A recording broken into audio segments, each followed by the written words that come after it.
3. Good evening and welcome to September 15, 2025 Board of Works and Public Safety. All rise for pledge allegiance, led by Jim Barrett. Pledge allegiance to the flag of the United States of America and to the republic for which it stands, one nation, under God, indivisible, with liberty and justice for all. We'll remain in invocation, Pastor. Let's pray. God in heaven, we are grateful for your many blessings. Give these leaders a spirit of unity and cooperation as they work tonight. Help them to make wise decisions. Father, because they are in the public arena, give them humility to accept honest criticism.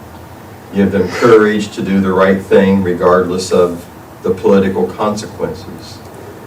And we pray this all in the name of the one who came to serve, Jesus Christ our Lord. Amen. Amen. Thank you. Okay, everyone has the minutes of the September 2nd, 2000. I'm sorry. Got a lot of sinuses. Start with roll call. Becky Gibson. Present. Diana Phillips. Present. Jim Barrett. Here. Okay, everyone has the minutes for the September 2nd meeting. Are there any additions or corrections to those? Motion to approve. Second. On the motion is second, all in favor signify by saying aye. Aye. Any opposed, same sign. Motion carried. We'll move on down to new business, like Brayton's on. Can you hear us, Brayton? Yep, I can hear you. Okay, the floor is yours. John, can you turn it up a little bit, please?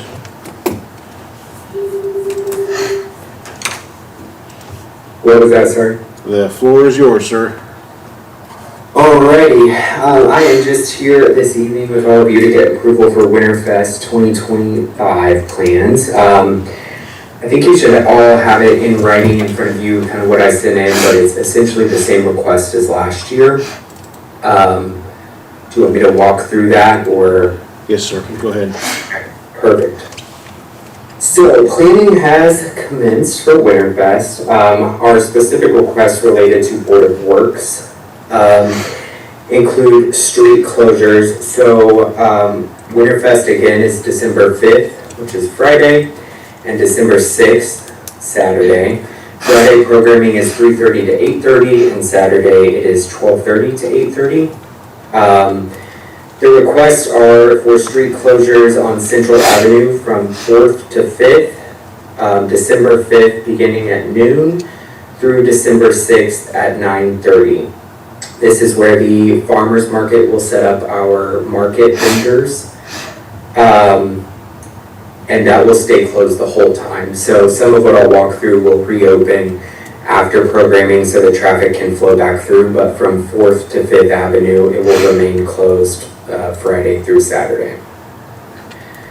The second piece is Central Avenue, 5th Avenue, or 5th Street, sorry, to 7th Street, closing December 5th from 2:30 to 8:30, so that's about an hour before programming starts, and then December 6th, 11 a.m. to 8:30, so again, an hour before and then after programming wraps, and that is where the carriages will be operating, as well as additional programming.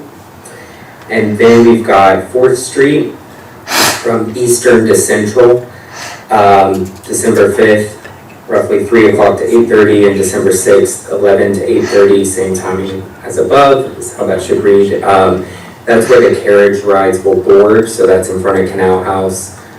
And then we've got 5th Street, so from Central Avenue to around Jimmy's, Hometown Bar, same timing, 3 to 8:30 on December 5th, and then December 6th, 11 a.m. to 8:30. This is where the food trucks have set up, and then we work with the railroad to transition traffic in and out during their transitions of Polar Express. So we'll have volunteers that not only pull out the road closed signs when needed based on these times, but then during those transitions help with traffic flow. Let's see, that is, those are the specific requests to to Winterfest itself, and then I can kind of move into the full season requests. Any questions on the main weekend programming? Nope, go ahead and move on. Okay. So for the full season, as in years past, obviously downtown will be decorated, and we will try to do a bit more programming as Polar Express is running throughout downtown, but our requests specific to closures and placements and things include Court Street, the tree behind John Connor, and then the winter patio that we'll set up again at Market Street Plaza now that that's open. So we're asking that those areas be closed from November 3rd. So that's immediately following Halloween, and using that week for setup with the street department and volunteers through January 12th, getting everything down by January 12th. So Court Street will be the winter sky install, so that's the lights and kind of hangout area in Court Street. And it's just the front portion of Court Street. The tree again behind John Connor, and then the winter patio, Market Street, and then part of that request too would be the Santa house in the city lot, and that's directly across from Foxy Cuts and Saved by Grace Boutique, where it's been the past few years. So those are longer term requests, and again, I briefly talked with Jeremy and kind of have a plan for all of this to take place, but happy to answer any questions on those dates or kind of the different requests for the weekend itself versus the whole season. So not much has really changed on closure-wise from last year to this year, correct? What was that, sorry? Not much has really changed from last year to this year, so it looks like the same footprint almost. Yeah, same footprint exactly, other than now that Market Street Plaza is open, we'll kind of bump the hangout area back over there, so we won't need to close the city lot behind John Connor. Right. Anybody have any questions for Brady? Motion to approve his request. Second. You have a motion and a second. All in favor signify by saying aye. Aye. Any opposed, same sign. Motion carried. Thank you, sir. Thank you. Thanks, Have a Brady. good Make sure evening. you get Thank with you. Jeremy. I know you already have the extra coordinate everything where you want everything, make sure everything gets put out there correctly. Yep, that sounds good, and we'll publish kind of our team meetings so that anyone can join who either wants more information or plans to help or that kind of thing shortly, but we're already hard at work and look forward to another great Winterfest season downtown. Okay, thank you. Thank you. Bye. Up next, I had Sydney Job. She's managing the homecoming parade for the football team. She was able to be here. They're looking to do September 25th, with September 26th being a backup plan just in case there's rain or something, just inclement weather. And they've got from Central Avenue be closed, and they're going to set up on 9th Street, I believe. She's already talked with the police to make sure everything's good with everybody, and they're going to help them out with this. So it's just a hour parade from there to the high school, so there's that's what they can shut down the intersection while they're getting staged in Central Avenue for the parade. Motion to approve the request. Second. Have a motion second. All in favor signify by saying aye. Aye. Any opposed, same sign. Motion carried. Up next, we have Rosie Atkins, the boot drive. Come on up. Yes, ma'am. And we did change the date. I gave her two different dates, and then she got back with me once I got the agendas out. So you're looking for the 20th, correct? Saturday, yes. This please. Saturday. All three intersections, and what time was you wanting to do it again? 10 to 1. 10 to 1. And who's this for again? So the girls are Spartanettes, but because it's not running through the school, it's got to be CHS Dance Club. It's just certain girls were nominated, so only a couple of them get to go, This is to Disney? or a few. It's the Hawaii trip. Oh, boy, okay. And they dance in the Pearl Harbor Parade. So this is for September 20th? Yes. That's gotta be, September? It says October. Yes, that's what I said, we This changed the Saturday. date. Oh, because. I gave her two dates, I stuck October in, then she called back, but it was after the agendas were out, so I said it's no big deal. Okay, gotcha. Motion to approve. Second. Have a motion second, all in favor signify by saying aye. Aye. Any opposed, same sign. Motion carried. Just get with Director Wilson from the street department, and he can give you all the safety requirements that you need. Okay. Okay, thank you. Thank you. Thank you. Thank you. Up next, we have Linda Fitzgerald with Healthy Fayette County, Indiana.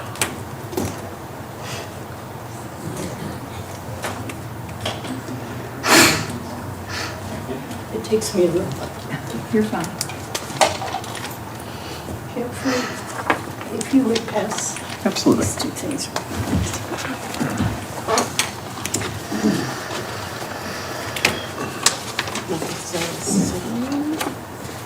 I didn't come to get a vote. I came to share information. Healthy Fayette County started in 2022. We've been doing a lot of talking, we've had a couple of workshops, and we decided it was time to take action because over the last several years, the Fayette County health rankings have been near the bottom, I call it the pit. 90 and 91st in health factors and health outcomes out of 92 counties. The really startling fact that we just learned is that Fayette County residents are likely to live 3.5 to 5 years less than citizens in other parts of the state. Our primary health factors are adult smoking, obesity, and then diabetes, heart attack, all related to smoking and obesity. So Healthy Fayette County discovered an organization called Blue Zones. Blue Zones came about, it refers to the 5 areas on the planet where people live to be 100 and are healthy and well and still very active. And they were discovered by Dan Buettner, who was a National Geographic researcher. And there is a Netflix documentary on his work, Living to be 100. It's a 3-person series and it's really impactful. What he did was he learned 9 items, 9 aspects of people's lives across these 5 locations on the planet that he brought back to the United States and launched the Blue Zones LLC organization. By the way, one of the 5 places on the planet is in California, Loma Linda, California. It is a Seventh-day Adventist community. And what they've done is they've gone into communities and helped the communities develop a plan and help them discover how to live longer, live better, correct a lot of the health issues that they have, but also improve their economy. So that's what kind of fascinated many of us in Healthy Fayette County was if we can improve the health of the community, we also can probably improve our economic vitality. So on October the 9th, and you may have already gotten an invitation, it's a postcard, we are bringing in Margaret Brown. Margaret is Vice President of Business Development for Blue Zones. She will be doing a morning breakfast workshop for key leadership and stakeholders of Fayette County and those outside the county who have an impact or work in Fayette County. And then that evening, she will do a presentation for the entire community, anybody who wants to attend. What you have that I passed out is a flyer that tells about the evening program and then a beautiful brochure from Blue Zones that gives you an idea of who they are. They started their work in Albert Lea, Minnesota in 16 years ago. And Albert Lea, Minnesota raised their health rankings 20 points in a year. They've also brought in 14 new businesses and industries over the course of the time. Their approach is very, very simple. What Healthy Fayette County plans to do is to implement phase one, and you'll see that in the brochure. And they will come in and be here for 8 to 9 months. And they'll be visiting with almost everybody and getting input. And then helping us put together a plan to improve our health and well-being. Questions? It's important for our leadership to be represented, so. No questions? No questions, just a comment. Thank you. Yes, Thank you for what you do. right. Look, hope to see all of you. Okay, thank you. Thank you. Let me just say quickly, Healthy Fayette County has just had its first board meeting. One of our board officers is here. Nicole Dare is the new secretary. The president is Manda Wolf from FCN Bank. Vice president is Jesse Kelly, a local realtor. And treasurer is Trish Haba, who is a Connersville native who now lives in Richmond and has been doing a lot of work with Healthy Fayette County. The board includes, if I can remember all of them, Brad Coulter, EDG, Stephanie McCurdy from Purdue, Dan Lashua representing Parks and Recreation, Amanda, of course, and Kelly Gettinger, who is, she's the nurse for the school corporation. So we're excited and we're getting ready to apply for our 501c3. So, thank you. Thank you. Up next, we have Director Wilson, who's not here. If you look at this address assignment, it's a simple switch we had to make. It's our wastewater treatment plant. For some reason, it was showing in the county. And then when we had a fire alarm go off, they called the volunteers, and the volunteers had to call our guys anyway to get the key, and it just kind of brought up an issue.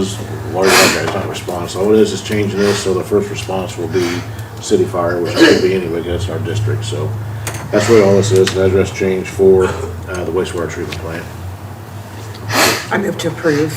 Second. Motion is second. All in favor signify by saying aye. Aye. Any opposed, same sign. Motion carried. Item F is resolutions 2025-19 transfers. Rosemary? Resolution 2025-19 is a transfer moving $3,200 from the legal department into fire, other employees. Also moving $10,500 from legal department into fire overtime. It's also moving $14,000 from legal department, moving it to fire specialty pay. And it's also moving $2,300 from the legal department into fire social security. Any questions for Rosemary? Motion to approve. Second. Motion is second. All in favor signify by saying aye. Aye. Any opposed, same sign. Motion carried. Next one, we have two pay apps for Office Park project. These are both the extra work we did. We budgeted a certain amount just for contingencies. We didn't use that, so then we did some addendums at the end. So the first pay app, number, just write 4, is for $16,152.83, and pay app number 5 is $43,157.45. Then the last thing on there is just all we have to do is accept the final waiver of lien. Any questions? I believe, hey, Marla,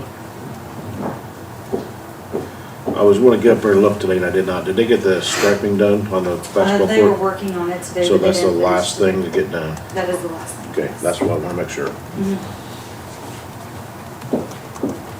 Motion to approve for application number 4 and 5. Second.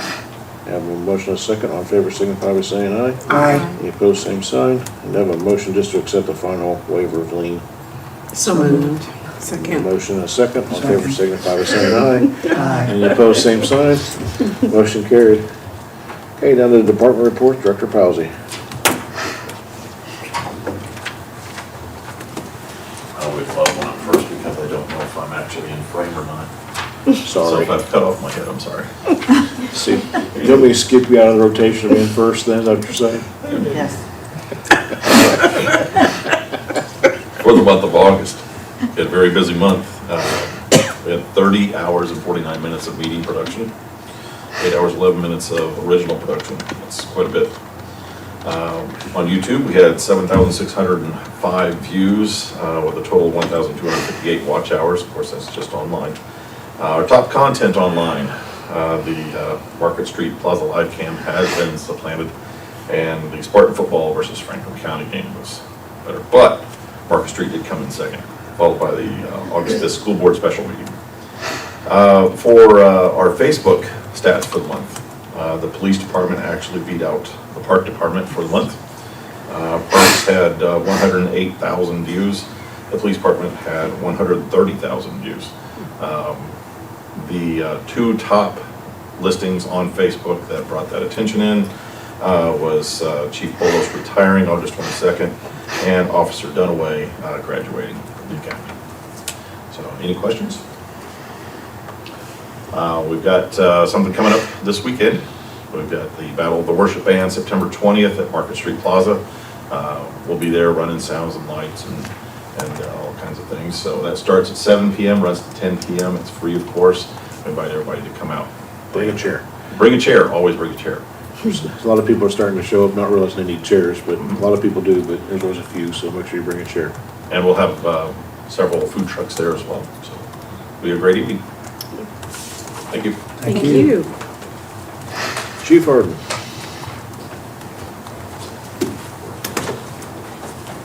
Good evening. Good evening. Everyone should have a copy of my August 2025 report. Part of mileage, there was the one little blip there. That was an estimate. That truck didn't have any power to it, so I couldn't actually get the odometer reading off of it, so that was an estimate, but based on the past, that was pretty close. We had a total of 343 calls for service, puts us at the year for 2,603. Received my staffing report. I do have a letter of resignation to bring to your attention. Fuel usage, and then the rest of it is just things that I have that I'm asking for consideration on as we go through. So, does anybody have any questions on the report itself?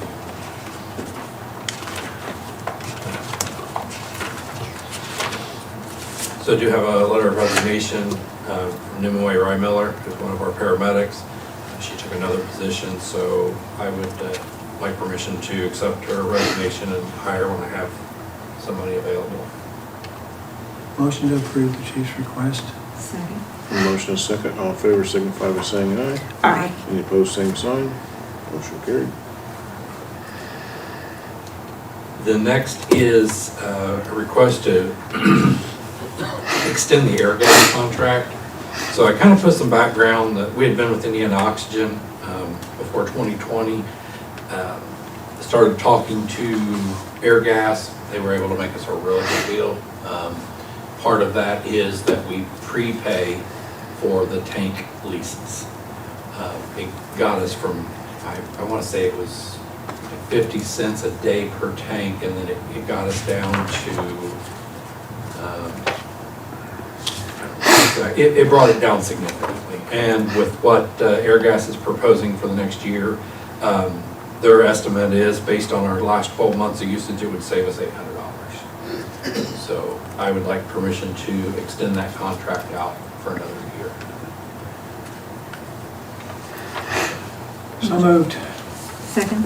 Motion is second. All in favor signify by saying aye. Aye. Any opposed, same sign. Motion carried, and that actually drops it down to about, your payrolls are rate with that contract just for you, we're down to 25 cents a day. Just a quick question. How is it possible that you got the 5-year? So they will do the 5-year, but what they said is that most places don't want a 5-year, they just want a year. But you have to do a minimum of a year to get the preferential pricing on the tank leases. Okay. So, which if that's what it takes to save the $800, then. I was just curious. Yeah, they will do the 5-year again, but they said that's not a real popular option with them, so. I got a quick question. Yeah. How far down are we on paramedics? Down to So it depends on how you want to look at it. So our staffing is supposed to be equal 3 and 3. We've never actually got to that. We were getting real close. Right now, I've still got 2 per every shift. So that is where I like to, either that or better is what I would like to be at. So we're still down a couple.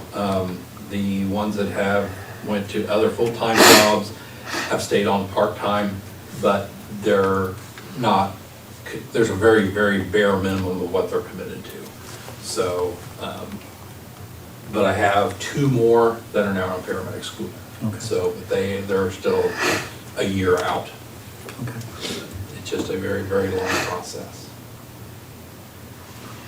All right, thank you. And the last thing, and I will go into as much detail with this or as little. I can stand up here and talk for an hour if you want me to, or I can just, be quiet and you guys can ask me questions. But the big overview is our building has a drainage problem. You can see in some of the pictures, the grate that goes through the middle of the bay, it doesn't actually drain. It's full of sediment. It has no bottom in it. And because it's so old, the corners are rounded off, the grates fall into the trough. It's not safe. And I've been looking at this for several years, trying to figure out how we're gonna fix that. We got the funding. So that's the reason I'm wanting to do this. But when we go to do that, it doesn't do any good to do the grate inside if we're not gonna address the problem outside, which is we get water that comes off that back hill. The building is actually too low, and it's been this way for 70 years, but I just can't really have that amount of water coming into our building. We've done some things to help it, and it's went from several times a year to maybe a once or twice a year. So we're down from 4 or 5 times to 1 or 2 times, but I've had water nearly the entire depth of the rear bay before. And it's not nice clean water, so it's always the real nice, mud that's left when you're done. So I did contact 4 different companies, 3 of which got back to me. You can see the 3 different companies and kind of and I've attached their quotes along with all the pictures. There is a lower quote. There's a very high quote, there's a lower quote, and there's one that's a little more than the lower quote. I kind of put my thoughts onto each separate one here. Does anybody have any questions on that? I did the last quote there. I just like their proposal better on how they were going to handle it. It's a little more detailed work. It's actually quite a bit more work on the interior portion. But I really think in the long term, I think we're going to be better served with that. I don't want to do this and try to save, $6,000 or $7,000 and then in a couple of years turn around and be like, oh, this was a mistake and have to redo something. I'd rather spend a little more and do it right the first time. But that's why you guys get the big bucks. You guys get to decide that. Just a quick question. Did you have anybody like in engineering and take a look at it? I have not had anybody in engineering look at it. So the 2 companies that they do a lot of drainage.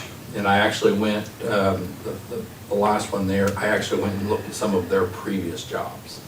And I was very, very impressed with the way they've done. And I talked to the people who own those facilities, and they've been very pleased. So I have not consulted engineering, but I think I've talked to people who are pretty well versed in the drainage aspect of that. So. Okay. And then was I missing, when you were mentioning in here about the cuts in the parking lot, was that? So we have not been able to get anyone to give us quotes on that. Okay. Because of it being so late in the year, and it really is a very, very small job. So what I'm hoping is that maybe we can piggyback onto that next year when we're doing a lot more paving. Because if I have somebody come in for a 2-foot wide by 100-foot stretch, they're gonna have to charge a lot to make it worth their time. But it's the one I'm proposing, it's near the back of the parking lot. So I'm hoping that, it'll be backfilled with gravel. It'll just be kind of an eyesore in a rough spot. built-in speed bump, I guess, for a while until we get that actually concrete or asphalted. Okay. The only downfall, I wasn't able to get pulled off because of how late in the year we've gotten. Got it. Well, you can concrete it too if you had to. You're Thought about that as You're well. gonna put concrete on the inside, it's just a little patch, you can put concrete on it, it'll be fine. So I wasn't sure on the cost of asphalt. You're already gonna be pouring concrete, Yeah, so it's a 3-yard minimum, but if you're already pouring concrete, then you're not gonna worry about that. something we can explore. I'm just kind of wanting to get the ball rolling because we're getting ready to run out of dig weather. Unfortunately, this all took a lot longer than I had envisioned, so. So you've got 3 quotes here, the first one is from Fortified for $78,408.88. Next one's from KW for $29,779.49. And then the third one's from Sasser Excavating at $38,770. And everything is identical? No, that's part of the problem is that everyone had their own little take on how they wanted to accomplish. I said, this is what I want to accomplish. Now I have a different idea of how to accomplish that. So and I think with the high bid there, the K&W they wanted to use like a top-mounted grate and not do the concrete work inside, and that's what I'm just kind of worried on the long term, whether that would be, if that would be durable in the long term, because we're talking 1/8 of an inch steel. It's gonna hang by 1/8 of an inch steel, it's not gonna be supported from underneath. Whereas the Sasser Excavating, they're the only ones that are actually looking at cutting that all out, re-pouring it, put the bottom in it, put the sides in it, and then getting a actual grate that will go down, subset into that.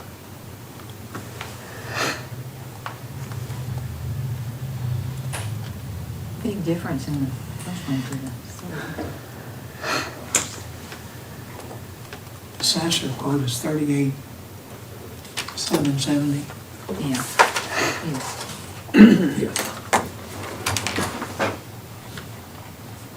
About 9,000 more. Well, but he's gonna do different than what the lowest quote is, right, as far as the inside, as far as. They're not, the low bid was not proposing any changes to the inside, except for cleaning it out, and basically, if you have your trough, the grate is just going to kind of lay across the top of it. Now, it is gonna be anchored down the sides, but what we've run into is the floor in that building is so uneven. I'm not sure how we're going to address that. Whereas if we dig it out and we pour new concrete, it can slope to the drain in the center. So the height variations aren't gonna be as pronounced and aren't gonna be as problematic, I don't believe.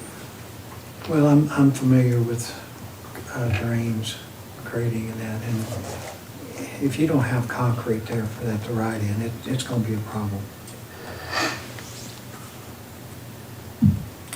I'm gonna make a motion, we approve the request for Sasser.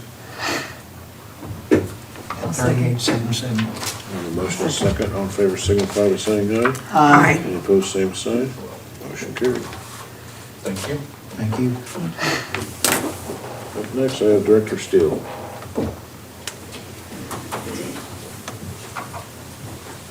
Hello? Hello. Just a couple of updates on some improvements that we've had at the park. We've been working for a while on the Miller Kitchen, and I am happy to say that the renovations are completed. This is part of that bond money that was approved last year, I think it was. And so we were able to put in new cabinets, countertop, and it gave us a lot more storage space than what we had, and so we're able to put everything in, all of the cabinets. It gained us a longer island in the middle for different events. They have plenty of countertop space now, which was always a complaint in the past. And we just fixed the cabinets. Once we pulled them apart, there was lots of mold behind those cabinets. And so we were able to take care of that mold, and we painted as well. And so kills the back wall and everything that had that mold. We bleached it and everything, got rid of it. And so that was a great benefit to being able to do that. So I wanted to give everybody an update on that, and if you have time, come in and take a look at it. It's a really beautiful kitchen. Offutt's Park, I did say in my report that the pickleball court was going to be completed already, but they had to come back this week. So they were there today working on it, and they're going to finish that up this week. The basketball court has been painted. Everything else is finished, and I will be working with HWC to finalize that. I spoke with her today. So we are nearing the completion of that park, and I'll mention in a minute about our grand opening for that. Fall soccer began on September 6th. We had over 240 kids enrolled this fall, and over 43 volunteer coaches who came on to coach all of our teams this year. So great turnout for the fall. The fall is always down compared to springtime. Springtime is our largest season for soccer, but it's still a great turnout. I was over there on Saturday, and the fields were full of kids. It was great. Just some updates. I know I hadn't talked about this in a while, so I just wanted to kind of give everybody some highlights since 2023 of what we have been accomplishing at the Parks Department. So some community events that we've been having since 2023 is the Bunnies and Brownies event, Christmas in the Park, the light displays at Christmas time in the park, and our first responders trunk or treat, which have been bringing over, some of them over 1,000 people from the community to these events. So our events are a huge turnout. It takes a lot of hands to make all of those events work, but they've really shown to be a highlight to people in the community, given the numbers that show up to those events. Living Well, Aging Well has really taken off. We offer over 20 activities throughout the year for those who are 50 and older. A huge highlight this year was our water yoga and our evening swim for those that wanted to participate. They absolutely love those events. That is funded currently through Reed Health. They've been able to support us the last couple of years. Every year is different, so we don't know if we'll be able to receive that money next year or not, but we will do our best to get that. The pool, from all the records, I think I've mentioned this last month, but from our records since 2020, this year was the first year we've been able to be open the entire summer. So that was really nice. We had a lot of activity at the pool this year.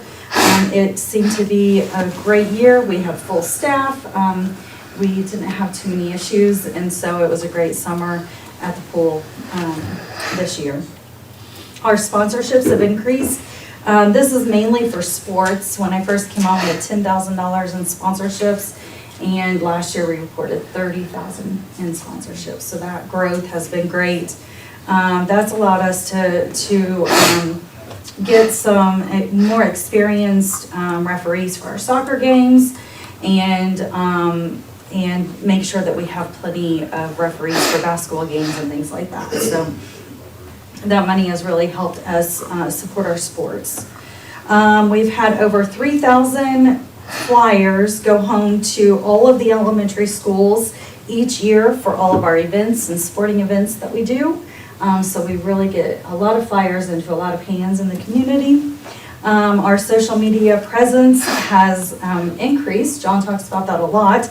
I am very upset though that we were not in first this last month. We're gonna work harder on that. But we did start something new this week at the park. I feel like a lot of people have really enjoyed having that news go out to them every week. We do that every week, and we have noticed that if we're in a random location, we have more views than if we're just at Roberts Park. And so we're trying to move around and do different locations when we put our videos on there. So we're going to continue that. That's been, we've had a tremendous amount of feedback on that. People really like that. We have had, and I feel like this has to go with social media presence as well, but we've had, our positivity has grown a lot since I started. And I just think that that is just our team morale and also our presence on social media, and we're getting information out to people and they really like that. And then some openings of J. Long Memorial Park, the Longwood Bridge, and then Offutt's Park will be completing, and we'll do a grand opening next month. And just growth in our youth and adult programs and positivity, which that all is accomplished through our great team that we have and all the volunteers. We would not be able to do it without all of our volunteers as well. So just wanted to give you some of those highlights. I know that I haven't really brought those up in a while, so just kind of bring everybody up to speed on where we're at the Parks Department. And then in the rest of my report, I talked about a meeting that I had with Senator Jean Lysing that went over really well. I was very excited and pleased at the opportunity that I had because we went into the meeting to present the 2024 Indiana Parks and Recreation Impact Study that was done through our Indiana Parks Association. And we went in to present that to her because she's a part of the Indiana Impact Study Committee for the economic impact of recreation land in Indiana. And so her focus was going to be mainly on like DNR parks, state parks. And then we were able to talk to her. We had about an hour, which was wonderful. We did not anticipate being able to get that. And the focus ended up being on Connersville Parks. And she was able to ask me a lot of questions about what we do at our parks and what we are missing, what our pay is, different things like that. And she was really pleased to hear, I gave her the report I just gave you on the growth that we've had. I was able to share that with her, but I was also able to share some of the difficulties in what we have with just a small team, a small budget, and the impact of the Senate Bill 1. We talked about that a little bit as well. And so after the conversation, she was very pleased that we had transitioned that meeting from state parks to local parks so that she could take that information into her committee meeting as they venture into this economic impact that's happening to parks in Indiana. So I was really excited to have that opportunity and be able to present some information to our senator about Connersville Parks and how important they are to our community. I talked about the Living Well, Aging Well program.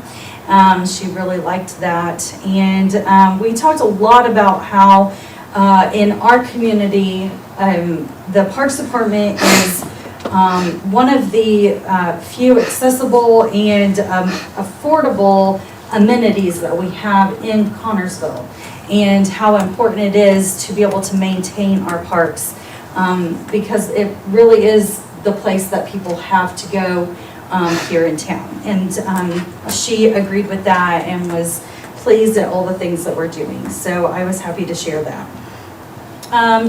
And then just some upcoming events. Like I said, weekly we do our Facebook video on News of the Park. And then October 2nd is going to be our grand opening for Offutt's Park. That will be at 3 p.m. And we are going to have a First Responders Hero Competition. So we're really excited about that. The fire department, police department, and EMS are going to come out, and we're going to have 3-on-3 basketball. We will have pickleball, and then some fitness trail competition as well. October 28th is our First Responders Trunk or Treat from 5 to 7, and that will be at Roberts Park. We are still looking for individuals who would like to help us pass out candy, so they can call the office to sign up. Boys basketball registrations are still going on until November 7th. And then registrations for our Christmas in the Park light display is going on right now as well. And then something I just found out about today, so I'd like to share it. We were chosen to be be the Giving at the Pump, I don't know how, fundraiser at Shell. And so Shell on 30th Street, pump number 3 is the purple pump until October 31st. We will be giving proceeds back to Office Park. We can purchase, what we're looking to purchase is we need to purchase 2 benches and some landscaping. And so the money that we raise for Giving at the Pump will go towards Office Park. And so that's going on now through October 31st. So I'd like to encourage everyone, if you get gas, please visit Shell and go to the purple pump. I saw your video. Did you? It's working. So you might have any questions? Okay, thank you. Good job, thank you. Chief Jones.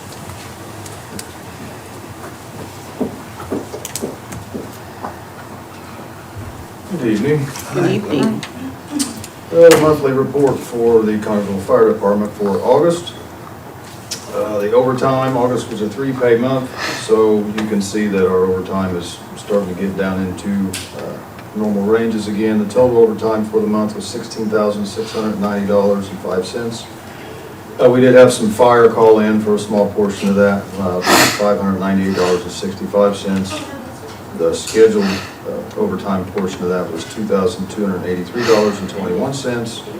And then obviously the manpower shortage is the biggest portion, which was $13,808.19. Any questions on the overtime? Moving down to fuel usage, we used a total of 435 gallons of fuel for the month, for a total of $1,597.96. Total incidents for the month, we had 169 total incidents, 122 of those EMS related, 39 of those fire and rescue related, and we had 8 auto accidents. Brings our overall total to the year for the year to 1,274.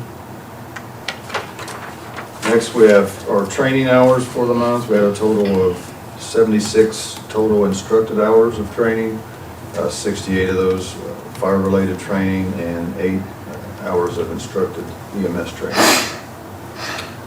We had a total of 17 inspections for the month and 4 hours of investigation. A couple things I added at the bottom. Excuse me. I put delivered. I was planning on having the school materials delivered today. I will be delivering those tomorrow. Every year the administration office approves the booklets before we deliver them to the schools, but we will be delivering all those to the schools tomorrow. And then obviously the month of October is Fire Prevention Month, and we'll be scheduling our visits at the schools also. Another thing I added, our live fire training that's required for all of our new candidates before they can be completed, or they can complete their Fire 1 and 2 training. It's required a live fire burn. I think I've talked about it before. This year we went to Rushville's new training facility. They got a new training facility. They got awarded a grant, Indiana grant, the Hub and Spoke grant. I believe we filled out paperwork for that too. Very nice facility. I have some video. I'll try to put together a video, post it on our Facebook page. Very nice facility.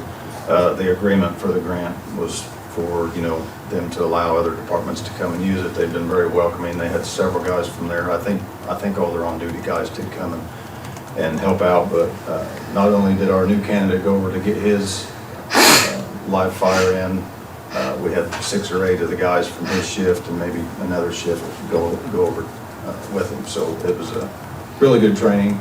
But like I said, I'm gonna try to put some video together. Everybody can see, the facility they put together is really nice. How's it coming with your 1 and 2s as the new members? How long are we on those guys? I've got 3 remaining that are still in that training. I've got 1 left that's being trained to pump. Before he gets pumping, yes. And we're pretty close on that. Okay, thank you. Anything else? Thank you. Thank you. Chief McCreary.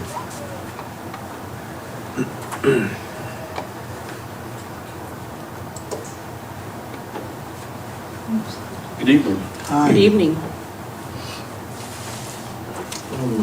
On the monthly report, looking at our overtime expense, being a 3-pay month, it appears that it's high. Hopefully this month is going to be better. Vacations are dwindling down, at least until November and December. So hopefully that's a little better this month. Schedules are looking great. And also to help with that, once we get everybody fully back from the academy and able to work, that'll help out. We did have one graduate the academy. She finished up towards the end of the month. She's back now working the road full-time. We've got 2 currently at the academy, and they finish in December and will be back. Interdepartmental, we had 106 hours of training. We took a total of 830 calls for incidents. Traffic stops have really picked up. That helps having all the new guys around. They love doing that. Over to the ordinance side of it. He is back healthy now and back working his job, so he was on top of it last month. He ended up with 76 violations that were addressed. Everything from grass to vehicles, trees and shrubs, all over the place. Hopefully the grass, with no rain here lately, it's starting to die down, and he can get caught up on all of those as well. Any questions? Just a comment, I'm Yes, sir. glad to see Wolf's back. He Yes. Yes. does an outstanding job. He's healthy now and he's doing great. Thank you. Thank you. Thank you. Thank you. And Director Wilson's not here tonight, so is there any old business? Miscellaneous business? Claims? Claims for September 15th, 2025, city, $115,138.47. Payroll, $565,513.16. Utilities, $336,763.98. Motion to approve the Motion to claims? approve the claims. Second. Have a motion second. All in favor signify by saying aye. Aye. Any opposed, same sign. Motion carried. Anyone from the public have anything to say? If not, I'll take a motion for adjournment. So moved. Second. Have a motion second. All in favor signify by saying aye. Aye. Any opposed, same sign. Have a good evening.